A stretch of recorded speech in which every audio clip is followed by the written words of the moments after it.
sharing your stories and hot topics. Welcome back to the Maggie Linton Show.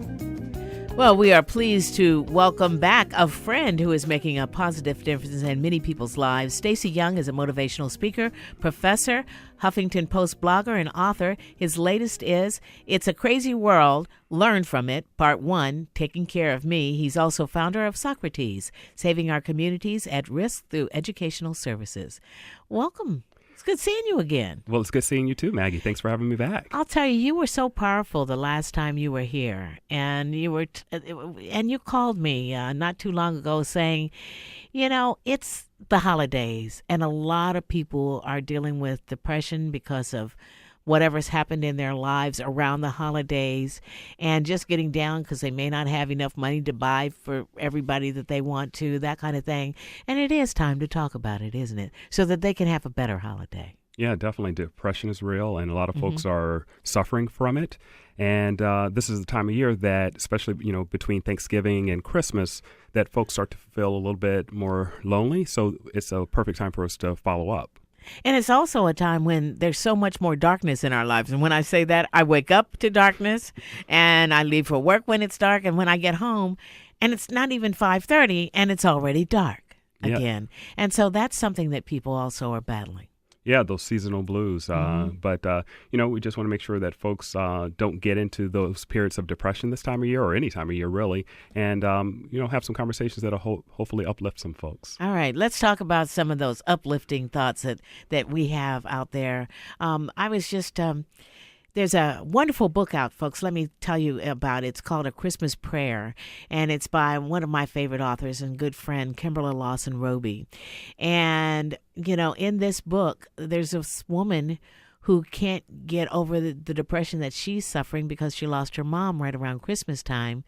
And it's been 5 years. And Kimberly said that this book was actually cathartic for her because she'd been doing the same thing for almost 13 years. Mm-hmm. Mm-hmm. And so people do have to get on with their lives. Definitely. And, first and foremost, I need to thank you for allowing me to come on and discuss depression and suicide, because depression is something that I've battled with. And I was moments from suicide in March. And so, sometimes God works in mysterious ways, or as I like to say, ways that we don't understand. And once I saw that post by somebody, or by a friend of a friend on Facebook, and then I started to disclose and share my story, that really started the process of really healing me and all the issues and troubles that I was going through. I had started the process years ago, and then when I wrote my book about depression and suicide, choosing to take a stand, change me, my life, and my destiny, that allowed me to open that door a little bit more. But once I came on your show, and that was probably one of the hardest things that I had to do, because when we were talking about the show and the show idea, and I got on and we started talking about it, I thought, okay, well, I'm going to get through this. And then about halfway through the show, when I had that moment that was very real for me, and that was the moment that I released all those things that I had been holding back, because a lot of my family and friends didn't know what I was going through, and they couldn't help me because they didn't know. And once I disclosed on Facebook, that was one step. When I came here and publicly disclosed, to the world what I was going through, that was a huge step in my recovery, and a lot of amazing things have happened since then. Well, let's talk about the amazing things that have happened to you, because you've got the book out, but you also continue to give with people who are dealing with just everyday depression, and helping lift them up and making them face what's going on and the reasons for it, because that's the hardest thing. Yeah, I mean, the hardest part is to deal with it for yourself or with yourself, and then to be able to tell others about what you're going through. That can be one of the other major barriers to sort of start that process of recovery. And what I didn't realize is, once I came in here and I released all of that stress and those concerns about what others might be thinking about me, if I disclosed that I was depressed, and that was actually probably more powerful in terms of holding me back than the depression itself, was worrying about what others might think about me. And so once I came in here and I released that, then it allowed me to free myself to write about depression and my journey to recover from a near suicide on my blog and share it publicly. And then the amazing thing that happened just 3 weeks after I was on your show, I happened to see an article on the Huffington Post and about would you like to share your story if you've had challenges with depression? And I said, you know what? I'm going to send them a link to a couple of the articles on my blog. And a couple of days later, I got an invitation to be a blogger on Huffington Post. So now I've been writing on there publicly and sharing my story and my journey to recover and deal with depression. And the incredible thing now is that all these folks are now reaching out to me and contacting me, and I'm having conversations with folks around the world who are being inspired by my words, which it's just amazing because in March, I was in desperation and despair and didn't believe that I had anything that anybody wanted or anything of value. And I was at death's door because I had given up. And here we are 8 months now, later, all the things that have happened. And it's just been an incredible journey. And that's why it's so important that we don't give up. And as my brother said to me, which was a significant moment that day that I was about to commit suicide, because, for those of you that didn't hear my story earlier, the day that I was about to commit suicide, I was committed to committing suicide, but I take care of my mom. So I needed to make sure that she was going to be taken care of. And having that need to take care of her saved my life, because when I spoke to my brother and he said, this is a moment, Stacy, it's a moment that you're going through. And you need to get past this moment. And having someone to help me to come back towards reality and realize that it wasn't a moment and we can get past the moment. And then when he went on to say, use your own words to inspire yourself. And then I started to think and I said, hold on, this is a moment. Let me think in a more realistic way about what's going on. And this really isn't as bad as I think it is. And getting up and moving forward. That's it. Right. Folks, if anybody has any questions or comments, you're certainly welcome to join us. It is 866-801-8255. Once again, that's 866-801-8255. We're talking with Stacy Young, motivational speaker, professor, Huffington Post blogger, and author. As we look at your moving forward, you are busier than a long-tailed cat in a room full of rocking chairs, because you also, in a sense, have a prison ministry that also goes on. And, if you look at some of those people who look like they may not have hope, you are also inspiring them. Yeah. And, that's the incredible part, is that even when we think that we don't have anything else to give, there's always somebody that we can help. And the day that I was going to commit suicide, a few hours after that, I got up and I went to the jail to work with these men. And unfortunately, I couldn't get in that night because it was closed. But that was the most important part of my recovery, is because I got up and I moved forward. And so working with the men in the jail gives my life significance. I'm also starting to mentor through a program with the George Mason University with Dreamscatcher. So I have a mentee there. And there's a lot of other things that I'm doing now. So when you think that you don't have anything else to give, please understand you do. There's so much more if you allow yourself to just have that chance and to give yourself an opportunity to move forward. Mm-hmm. Like you said, get out of your way with the moment. What are some of the ways that people can do it? Writing, thinking, of course, doing a little meditation, but talk about how they can work through those moments. Yeah, so there's a lot of different ways that we can do it. So for me, what helped me the most is writing. So writing allowed me to release all the things that I was thinking about, all the things that were holding me back, all the emotions and feelings that I hadn't properly dealt with. So that's one avenue. Religion, that's been a huge part of my recovery, because my faith, and it seems sort of counterintuitive, but my faith is so much stronger now. So when we're going through these things, we have choices, and we always have choices in life. And we can either run away from our problems and not deal with them, or start doing things that are destructive, such as drinking, drugs, oversexing, overexercising, a lot of other things. Or we can deal with the issues that are right there in front of us. Other things are reaching out to your support system, your family, your friends. Or if you need professional assistance, seeing someone who has the medical expertise to help you to guide your life towards a new direction. And then always, there's an option of medicine if that is appropriate for you. So it might be one of those things, or it might be a combination of all of them, but you've got to figure out what works best for you to help you deal with whatever's holding you back at that moment, that's making you feel down, and figure out how do you start feeling better again. The other thing also is so much feeding the right, and when I say feeding, I mean the right foods. There are foods that make you feel a lot better. So watching what you eat is also extremely important. Definitely. What you're eating, are you exercising?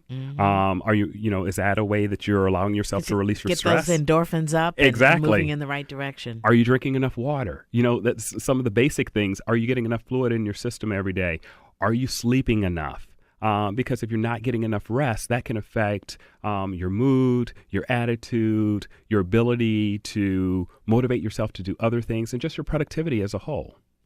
When you mentioned sleeping, I have a friend I was talking to last night. Her daughter had been diagnosed with bipolar, but what she was really suffering from was depression, and had not slept well in about a year and a half.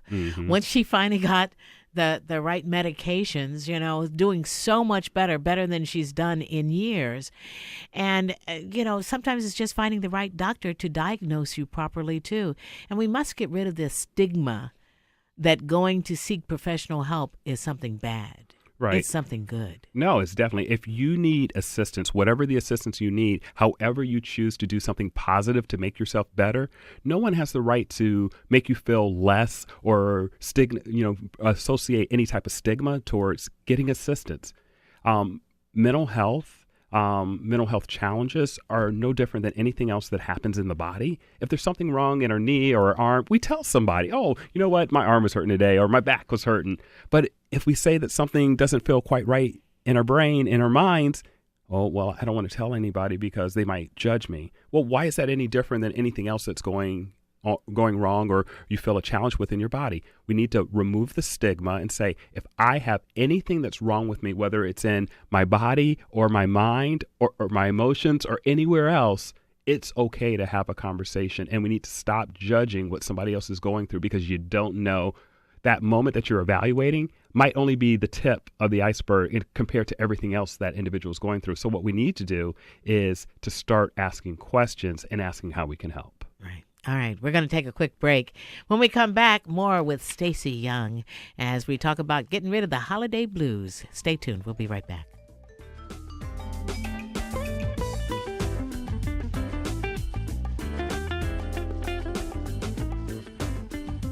Featuring guests that highlight everyday life. You are listening to The Maggie Linton Show on Sirius XM Urban View.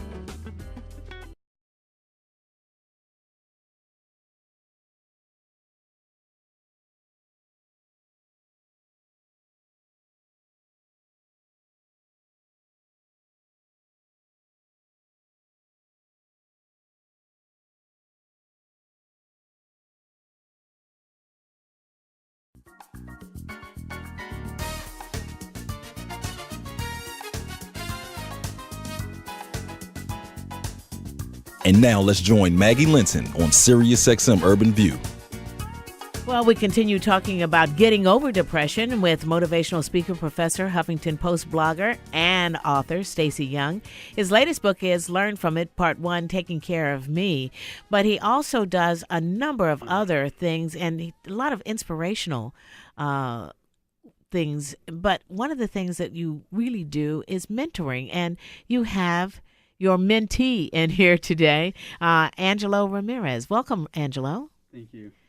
Thank you so much for coming and joining us. We're going to talk about how you got into mentoring, and then we're going to talk to Angelo about how mentoring works, because, again, this is something you reaching out and helping others. Mm-hmm. How did you get involved in mentoring? It's just you, huh? Well, that's what you do. It's just what I do. But, it's sort of interesting because I was actually calling over to the George Mason University to volunteer to speak with students about overcoming challenges. And when I was doing a search on the internet, one of the links that came up connected me with this woman. And I called her and I said, hey, I'm looking to come and speak with students about overcoming challenges. And she goes, well, would you like to be a mentor? We actually have a program. So it's interesting. I wasn't meaning to connect with her, but it was meant for me to connect with her. So we had a conversation. I found out a little bit more about the program, and I was excited about it because this program works with students to make sure that they stay on the right path and take them from high school and through college to make sure that they earn their college degree. So it was a great opportunity, especially given my background being a former at-risk student. Whenever I have an opportunity to give back and help someone who may or may not be on the wrong path, it's always exciting to do. Yeah, at-risk student he was, and now college professor. Angelo, he came in at the right time? Yeah, I am at-risk student. I was stuck in a whole loop of my life. But, I found this program for dream catchers, the GMU program, and my teachers really pushed me to sort of, go for it, and it could help you and stuff. And I was like, you know what? Yeah, let's do it. And I had to write a whole essay for it. And, I was looking, they pick you and they select you to see if you're eligible to be in the Dream Catchers program. And then they choose a mentor for you. And I was like, okay, well, told my teacher, I was like, at least find me a mentor that helps me out, that could relates to me in different ways, not just in, school. And, they gave me Stacy, and I was pretty excited to meet him. And we met, and I realized we have so much in common throughout our lives, It's just unbelievable, the things that we have in common, so much. And I talk to people a lot. That's one of the things I suggest a lot is for people to, if you see something that needs to be done in your community, reach out, become a mentor, because you never know what a difference it can make in somebody's life, and you're living proof that it can. It's giving you a new motivation and a new outlook on life. Yeah, and I finally have goals. So, goals that could take me further in life and a purpose, That's what you want. Yeah. Definitely. All right, Mr. Let's talk about your nonprofit organization also, Socrates. Yeah, but just a real quick moment, just to go back to Angelo. The great thing about working with Angelo, one, he's a great kid. I think he's going to have an excellent future. But the thing is, he inspires me too. So it's a great relationship that we have that we can leverage to help each other. So I just wanted to give him a shout out as well, because I'm definitely enjoying working with him. Well, that's good. Yeah, everybody does something positive, and it comes out for the best for you and help changing the lives. And you, in turn, because of your positive outlook, Angelo, will help change others that may have been looking at you a certain way also, right? Exactly, yeah. And I get a lot of his motivational things, and I pass it down to people I know. Yeah, because you never know who also needs that help, who you can touch. Exactly. All right, Socrates. Yeah, well, Socrates, slowly but surely, I'm continuing to move forward and grow it. I have a lot of great plans for 2015, but the primary focus right now is continuing to work in the jail. I'm back in a program right now after taking a summer break, and I'm looking for some more opportunities to reach out into the community and help those who might not think that college is the right option for them, and bringing some programs into the community for next year. So one of the things that I've done earlier this year was to develop some curriculum related to belief, time management, communication, negotiation, and these are really low-cost books that don't cost that much to produce, and I want to get them into the hands of those that need it, and then have some sessions right there in the community and help folks to sort of navigate life and figure out their next path forward. Yeah. The Socrates stands for Saving Our Communities at Risk Through Educational Services. And as you look towards someplace like a Ferguson, Missouri, or a Camden, New Jersey, or, even parts of here in D.C., and so many other locations, it's so important for people to get more involved within their communities and making a big difference, because communities do need to be saved. They don't want to wind up having businesses burned down, having youth being killed. For what purpose? Yeah, education is the key. And the more that we can provide education, but not just education, but low-cost educational options, because tuition at college campuses is getting really expensive right now. So what I want to do is provide some non-traditional options where we can educate folks, maybe not in the traditional setting, and then work with some of the local colleges to allow folks to get college credit, maybe not by sitting in a classroom to get them started, but sitting in one of my programs. And then by sitting in through my program, since I'm already a college professor, I can get them that experiential knowledge, get them versed in how do you make it through the collegiate process. And then once they're ready to engage in their academics, hopefully start working with some local businesses to create opportunities so that these folks can get entry-level jobs. Because, I know some folks might say that this is heresy, but everybody doesn't need a college degree, because what we can do is in a short period of time, 3 to 6 months, we can train individuals so that they are productive and ready to work in the environment. So if anybody who's motivated, they can find a way. Technical schools also are something that a number of people need to also look at, because there are so many positive things that people can do to help change their lives. And a lot of it is, just like we started the conversation earlier, is moving forward, looking ahead, getting out of that rut, and realizing that they do count, right? Exactly. I mean, everybody counts, everybody's important, and we need to make sure that we teach folks to believe in themselves, and everything is driven by choice. Exactly. Inspirational quotes. Yeah, so, the first time that I came on the show, we discussed the It's a Crazy World, Learn From It series, and one of the quotes that I gave during that time, and just sort of a refresher, is do it for you. Do it for you, even though others may question it. Do it for you while others don't understand it. Do it for you while others may challenge it. Do it for you, even though you don't completely believe it's possible. Do it for you, especially if your effort will also help others. And do it for you because positive change starts with you. But the one other thing is, the quote that's really inspiring me that I've posted that comes out of my series is called Darkness Fuels the Light. Your darkest days don't define you, but instead provide an opportunity for you to display your strength and character, which will ultimately drive the individual you become. Wow. Do that one more time. Darkness fuels the light. Your darkest days don't define you, but instead provide an opportunity for you to display your strength and character, which will ultimately drive the individual you become. And into the light. And into the light. Exactly. All right. Well, you have definitely inspired. Hopefully someone out there today is realizing that they've got something positive going on in their lives and that they can move forward. Definitely. Hope so. And so if people need to get in touch with you, they can always go to slyoung.com. Exactly. And, there's a lot of information out there. So there's my blog articles, and then there's a link to Huffington Post, my articles on Huffington Post, videos, and information about some of my upcoming projects. I'm writing another book right now about taking care of my mom. It's tentatively called, what is it tentatively called? I can't remember right now, but it has to do with taking care of my mom. Oh, I am my mother's keeper because my mother kept me. And then I'm also working on some other projects, trying to start my, sort of dabbling with screenwriting and trying to do a play about some things that, about my educational challenges. And, who knows, maybe one day I'll have my own radio show and I can be on the air too. Yeah, you never know. Exactly. Stranger things have happened. Believe me when I tell you that.